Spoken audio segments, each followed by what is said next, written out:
Aim right, achieve big at KR Mangalam University. Rahul Gandhi से supreme court ने आज ऐसे सवाल पूछे जिन्हें अगर कोई और पूछता तो कांग्रेस उस पर प्रोपेगेंडा का आरोप लगा देती। सुप्रीम कोर्ट के जस्टिस दीपांकर दत्ता और जस्टिस एजी मसीह की बेंच ने आज कहा कि अगर राहुल गांधी सच्चे भारतीय होते तो ऐसे बयान ना देते जिससे भारतीय सेना का मनोबल गिरे। भारत के बड़े इलाके पर चीन के कब्जे को लेकर दिए गए बयान के मामले में सुनवाई करते हुए सुप्रीम कोर्ट ने पूछा कि राहुल गांधी जो आरोप लगा रहे हैं क्या उनके पास अपनी बात साबित करने के लिए सबूत भी हैं। कोर्ट ने कहा कि क्या राहुल गांधी ने उन इलाकों में जाकर इस बात की पुष्टि की है कि चीन ने कहां और कितना कब्जा किया है। यह पहला मौका नहीं है जब राहुल को सुप्रीम कोर्ट से खरी खरी सुननी पड़ी हो। राहुल कितनी बार कोर्ट से डांट खा चुके हैं, इस रिपोर्ट में देखिए। राहुल गांधी सच्चे भारतीय होते तो ऐसा न करते। विपक्ष के नेता होते संसद में बोलो, सोशल मीडिया पर नहीं। क्या बॉर्डर पर थे राहुल? फिर ऐसे बयान क्यों? क्या राहुल के पास सबूत है? बिना सबूत क्यों बोलते हैं राहुल? जंग में दोनों साइड के सैनिक मरते हैं, सिर्फ एक की बात क्यों? देश के किसी नेता को देश की सबसे बड़ी अदालत से इस तरह की फटकार शायद पहले कभी नहीं पड़ी होगी। देश की सर्वोच्च अदालत ने राहुल गांधी पर सवालों और नसीहतों की झड़ी लगा दी। अपनी पॉलिटिकल रैलियों और सोशल मीडिया पोस्ट पर जमकर गरजने वाले राहुल गांधी के वकील कोर्ट में चुप थे। उनकी जुबान से बस इतना निकला कि राहुल को थोड़ा और सतर्क होकर बोलना चाहिए था। दरअसल ये मामला दिसंबर 2022 को दिए गए राहुल गांधी के बयान से जुड़ा है। तब राहुल गांधी भारत जोड़ो यात्रा कर रहे थे। 16 दिसंबर 2022 को राहुल गांधी ने कहा था कि चीन ने भारत की 2000 वर्ग किलोमीटर जमीन पर कब्जा कर लिया। राहुल गांधी यहीं नहीं रुके। उन्होंने जून 2020 में गलवान वैली में चीन और भारतीय सैनिकों के बीच हुए संघर्ष का भी जिक्र किया। राहुल ने कहा कि चीन के सैनिकों ने भारतीय जवानों को पीटा। जिन्होंने 2000 स्क्वायर किलोमीटर हिंदुस्तान का उठा लिया, जिन्होंने हिंदुस्तान के 20 जवानों को शहीद किया, जो हमारे जवानों को अरुणाचल प्रदेश में पीट रहे हैं, हिंदुस्तान की सरकार सोई हुई है। इस बात को हिंदुस्तान की सरकार सुनना नहीं चाहती है। जिस प्रेस कॉन्फ्रेंस में राहुल गांधी हंसते हुए भारतीय जवानों को पीटने की बातें कर रहे थे, वो भारत जोड़ो यात्रा के 100 दिन पूरे होने के मौके पर थी। उस दिन राहुल गांधी ऐसे खुश हो रहे थे जैसे उन्होंने बहुत बड़ा खुलासा कर दिया हो। लेकिन आज सुप्रीम कोर्ट ने राहुल गांधी के सारे जोश को ठंडा कर दिया। राहुल के बयानों से सबसे बड़ी अदालत कितनी नाराज थी, इसका अंदाजा इस बात से लगाया जा सकता है कि कोर्ट ने उनसे कह दिया कि अगर वो सच्चे भारतीय होते तो ऐसा न कहते। आज कोर्ट में राहुल के वकील अभिषेक मनु सिंघवी ने कहा, राहुल गांधी ने वही कहा जो मीडिया में छपा था। अगर राहुल उन बातों को नहीं दोहरा सकते तो प्रेस में छपी हो तो वो लीडर ऑफ अपोजिशन यानी नेता विपक्ष नहीं हो सकते। इस पर कोर्ट ने कहा, आपको जो भी कहना होता है संसद में क्यों नहीं कहते? आपको ये सब बातें सोशल मीडिया पोस्ट में ही क्यों कहनी होती हैं?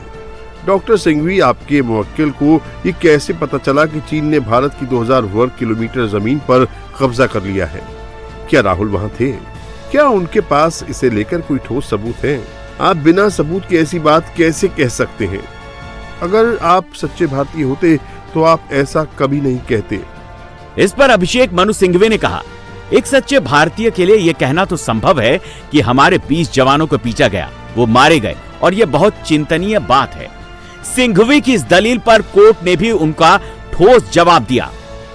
जस्टिस दीपांकर दत्ता और जस्टिस एजी मसीह की बेंच ने ये कहा, जब जंग होती है तो दोनों तरफ के सैनिक हताहत होते हैं, इसमें अजीब क्या है? कोर्ट के तल्ख तेवरों को देखकर अभिषेक मनु सिंघवी नरम पड़े।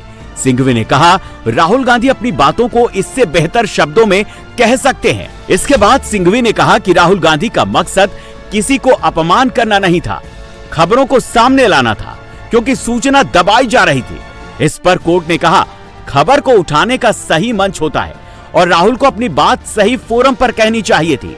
सुप्रीम कोर्ट से राहुल गांधी को जबरदस्त फटकार मिली तो बीजेपी को भी मौका मिल गया। बीजेपी ने कहा कि राहुल गांधी तो हमेशा से ऐसी ही बातें करते हैं जिससे भारत और भारतीय सेना का मनोबल कमजोर हो और चीन का एजेंडा मजबूत हो। मैं ये भी कहना चाहूंगा, ये कैसे नेता प्रतिपक्ष हैं, गैर जिम्मेदाराना बयान देते हैं। ये फौजदारी के मामले में धोखाधड़ी के लिए बेल पे बाहर है। एक और मानहानि के मुकदमे में इनको सजा हो चुकी है, जो कि बाद में सर्वोच्च न्यायालय ने रोक लगाई, अभी मामला लंबित है। और इससे पहले भी किस तरह से झूठ भी बोला है, गैर जिम्मेदार बयान भी दिए हैं और सेना का मनोबल तोड़ने वाले बयान भी दिए हैं। यह आपके समक्ष मैंने रखा। यह बेहद ही चिंताजनक है। दरअसल ये पहली अदालत नहीं थी जहां इस मामले में राहुल गांधी को फटकार सुनने को मिली है। इससे पहले इलाहाबाद हाईकोर्ट ने भी इस मामले को खारिज करने की राहुल की अपील ठुकरा दी थी। इलाहाबाद हाईकोर्ट के जस्टिस सुभाष विद्यार्थी ने राहुल को झटका देते हुए कहा था, freedom of speech and expression का मतलब ये नहीं होता कि भारतीय सेना के खिलाफ अपमानजनक टिप्पणी की जाए। राहुल गांधी के खिलाफ आपराधिक मानहानि के इस केस की शुरुआत ही लखनऊ से हुई थी। दरअसल इस मामले में राहुल गांधी के खिलाफ मानहानि का मुकदमा BRO यानी बॉर्डर रोड ऑर्गेनाइजेशन से जुड़े उदय शंकर ने किया था। उदय शंकर ने अपनी याचिका में कहा था कि राहुल गांधी बार बार कहते हैं कि चीन की सेना ने भारतीय सैनिकों को पीटा, ये भारतीय सेना का अपमान है। उदय शंकर की इसी याचिका पर लखनऊ की स्पेशल MP MLA कोर्ट ने फरवरी 2025 को राहुल गांधी को सम्मन जारी किया था। ACJM आलोक वर्मा ने इस मामले की तारीख 24 मार्च 2025 लगाई थी और राहुल गांधी को व्यक्तिगत तौर पर कोर्ट में पेश होने के आदेश दिए थे। राहुल गांधी इसके खिलाफ इलाहाबाद हाईकोर्ट चले गए थे। इलाहाबाद हाईकोर्ट ने राहुल गांधी की याचिका रद्द की और साथ में टिप्पणी की थी कि सेना पर अपमानजनक बातें करना अभिव्यक्ति की आज़ादी में नहीं आता। राहुल गांधी ने इसके खिलाफ सुप्रीम कोर्ट का रुख किया था। सुप्रीम कोर्ट से राहुल गांधी को राहत भले ही मिल गई हो, लेकिन साथ में फटकार भी लगी है। राहुल गांधी को पहले हाई कोर्ट और फिर सुप्रीम कोर्ट से मिली फटकार को बीजेपी अपने लिए बड़ी जीत के तौर पर देख रही है। यही वजह है कि सुप्रीम कोर्ट की टिप्पणियां आते ही मोदी सरकार में मंत्री से लेकर बीजेपी के मुख्यमंत्री तक सभी एक्टिव हो गए। सबने एक सुर में कहा, राहुल गांधी को अब चीन का नैरेटिव चलाना बंद कर देना चाहिए। 2000 किलोमीटर 2000 वर्ग किलोमीटर कब्जा कर दिया बिना तर्क कहने से। हम लोगों ने तो बार बार राहुल गांधी जी को कहा कि बिना तर्क के देश के खिलाफ बात मत करो, हमारा तो सुनता नहीं हुआ। इसलिए आज सुप्रीम कोर्ट ने जो फटकार लगाया, अब तो चुप होना चाहिए। हम तो मानते हैं कि हम जिम्मेदारी लोग हैं, राहुल गांधी भी जिम्मेदारी उसमें आते हैं, हम भी जिम्मेदारी का श्रेणी में आते हैं। हम लोग सबको जनता ने चुन के भेजा है, तो हर बात सोच समझ के बोलना चाहिए।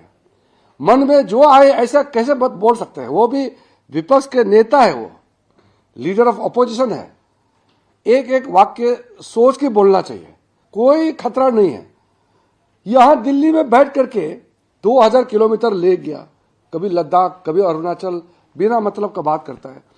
तो मैं मानता हूं कि सुप्रीम कोर्ट ने आज श्रीमान राहुल गांधी जी का ऊपर में जो लगाम लगाया है, ये बहुत ही महत्वपूर्ण है। उनके लिए काका हाथरसी ने एक कविता लिखी है, नाम और रूप का भेद।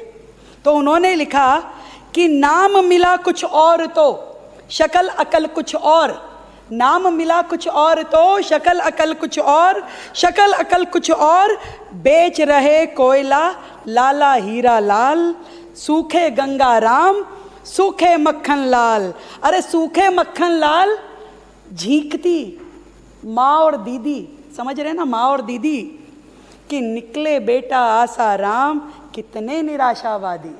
मैं सुप्रीम कोर्ट का आभार व्यक्त करता हूं, क्योंकि उच्च पदों पर बैठे हुए लोगों ने अफवाहें फैलाना, देश के हित के विरोध में बोलना, ये बंद होना चाहिए। और हमने देखा जिस प्रकार से राहुल गांधी लगातार बिना किसी एविडेंस के, बिना किसी साक्ष्य के लगातार बोलते रहे कि चीन ने भारत की जमीन को हथिया है। इसके कारण सीमा पर -40 डिग्री में लड़ने वाले हमारे जवानों के मोरल पर उसका असर होता है, क्योंकि वो जानते हैं कि उन्होंने देश की जमीन बचाई है और वहीं देश के इतने बड़े नेता इस प्रकार का झूठा बयान देते हैं। लगातार जिस भाषा में पाकिस्तान या चीन बोलता है उसी भाषा में राहुल गांधी बोलते हैं, ये बहुत गलत बात है। सुप्रीम कोर्ट की तरफ से राहुल गांधी पर की गई इन टिप्पणियों से बीजेपी बम है, कांग्रेस बेदम। कांग्रेस का कोई नेता इस पर बोलने के लिए सामने नहीं आया। सुप्रीम कोर्ट से लेकर देश की अलग अलग अदालतों से राहुल गांधी के खिलाफ इतनी बार सख्त कमेंट किए जा चुके हैं कि कांग्रेस शायद इनकी गिनती भूल चुकी है। राहुल अपने बयानों से बवाल खड़ा करते हैं और फिर कांग्रेस को उनका फैलाया रायता समेटना होता है। ऐसा कोई पहली बार नहीं है जब राहुल गांधी को मानहानि के किसी केस में कोर्ट से फटकार लगी हो। इससे पहले राहुल गांधी अपने एक बयान के चलते अपनी लोकसभा की सदस्यता भी एक बार खो चुके हैं। हालांकि सुप्रीम कोर्ट से उनको उस मामले में राहत मिली और उनकी सदस्यता की बहाली हुई। राहुल गांधी ये बयान या तो सोशल मीडिया पर देते हैं या फिर इनके ये बयान रैलियों के जरिए सामने आते हैं और इस तरह के मानहानि के केस देश के कई राज्यों की अदालतों में चल रहे हैं, जिसकी वजह से राहुल गांधी को इन अदालतों के चक्कर भी काटने पड़ते हैं। अब इस ताजा मामले में एक बार फिर से कोर्ट ने राहुल गांधी को नसीहत दी है कि वो नेता विपक्ष हैं, ऐसे में उन्हें जिम्मेदारी से अपने बयान देने चाहिए। चीनी कब्जे वाले आज के केस को छोड़ दें तो कम से कम 2 ऐसे मामले हैं जिन्हें लेकर राहुल गांधी पहले भी सुप्रीम कोर्ट की डांट सुन चुके हैं। इनमें से पहला केस तो ये है, 2019 के लोकसभा चुनाव से पहले राहुल गांधी ने राफेल फाइटर जेट प्लेन सौदे को लेकर प्रधानमंत्री नरेंद्र मोदी के खिलाफ चौकीदार चोर है का स्लोगन चलाया था। लेकिन ये नारा चुनाव में भी फ्लॉप रहा और सुप्रीम कोर्ट में भी राहुल को मुंह की खानी पड़ी। सुप्रीम कोर्ट ने राहुल को डांट लगाते हुए कहा, राहुल ने कोर्ट के फैसले की गलत व्याख्या की। इसके बाद एक चुनावी रैली में राहुल गांधी ने कहा था कि सारे चोरों का सरनेम मोदी क्यों होता है। इस मामले में गुजरात की एक कोर्ट ने राहुल को सजा सुनाई थी, जिसके बाद उनकी लोकसभा सदस्यता चली गई थी। हालांकि बाद में सुप्रीम कोर्ट ने उनकी मेंबरशिप बहाल कर दी थी, लेकिन संभल कर बयान देने की नसीहत देते हुए कहा था कि जिम्मेदार पद पर बैठे नेताओं को बोलते समय सावधानी बरतनी चाहिए। राहुल गांधी को स्वतंत्रता सेनानी वीर सावरकर पर अपमानजनक टिप्पणी करने के मामले में भी सुप्रीम कोर्ट से नसीहत मिली है। इस मानहानि केस पर सुनवाई करते हुए सुप्रीम कोर्ट ने राहुल से कहा था कि उनकी दादी यानी इंदिरा गांधी ने वीर सावरकर को महान स्वतंत्रता सेनानी बताते हुए खुद लेटर लिखा था। 2018 में राहुल गांधी ने अमित शाह को मर्डर का आरोपी कहा था। इस मामले में भी काफी विवाद हुआ था। संघ हमेशा से राहुल के निशाने पर रहा है। 2016 में राहुल ने आरएसएस को महात्मा गांधी का हत्यारा कहा था। इस पर सुप्रीम कोर्ट ने कहा था कि नाथूराम गोडसे और आरएसएस में अंतर है। यही वजह है कि आज चीन पर राहुल गांधी की टिप्पणी को लेकर जब सुप्रीम कोर्ट ने उन्हें फटकार लगाई तो बीजेपी ने राहुल को उनके पुराने बयानों की याद दिला दी। मैं ये भी कहना चाहूंगा, ये कैसे नेता प्रतिपक्ष हैं, गैर जिम्मेदाराना बयान देते हैं। ये फौजदारी के मामले में धोखाधड़ी के लिए बेल पे बाहर है। एक और मानहानि के मुकदमे में इनको सजा हो चुकी है, जो कि बाद में सर्वोच्च न्यायालय ने रोक लगाई। अभी मामला लंबित है। और इससे पहले भी किस तरह से झूठ भी बोला है, गैर जिम्मेदार बयान भी दिए हैं और सेना का मनोबल तोड़ने वाले बयान भी दिए हैं। यह आपके समक्ष मैंने रखा। यह बेहद ही चिंताजनक है। राहुल गांधी जिस तरह की राजनीति कर रहे हैं उसे शूट एंड स्कूट पॉलिटिक्स कहते हैं, यानी आरोप लगाओ और भाग जाओ।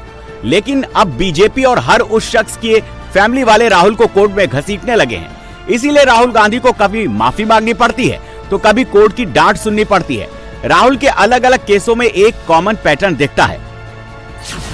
देश की अलग अलग अदालतें अपने फैसलों और टिप्पणियों में कह चुकी हैं कि राहुल गांधी आरोप तो लगा देते हैं लेकिन सबूतों के दम पर उसे साबित नहीं कर पाते।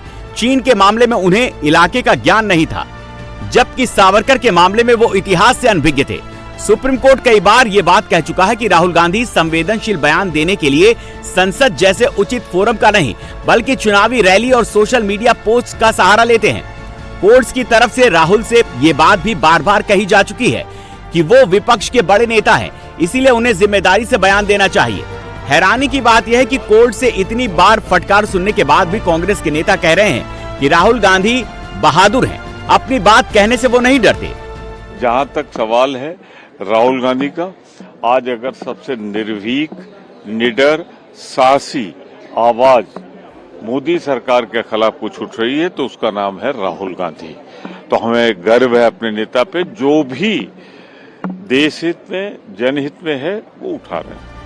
अगर बिना सबूत के आरोप लगाने और फिर कोर्ट से माफी मांगने को कांग्रेस बहादुरी समझती है तो फिर यही कहा जा सकता है कि वो जनता की नब्ज नहीं समझ पा रही है। यही वजह है कि लोकसभा में 100 सीटें लाना भी मुश्किल हो जा रहा है।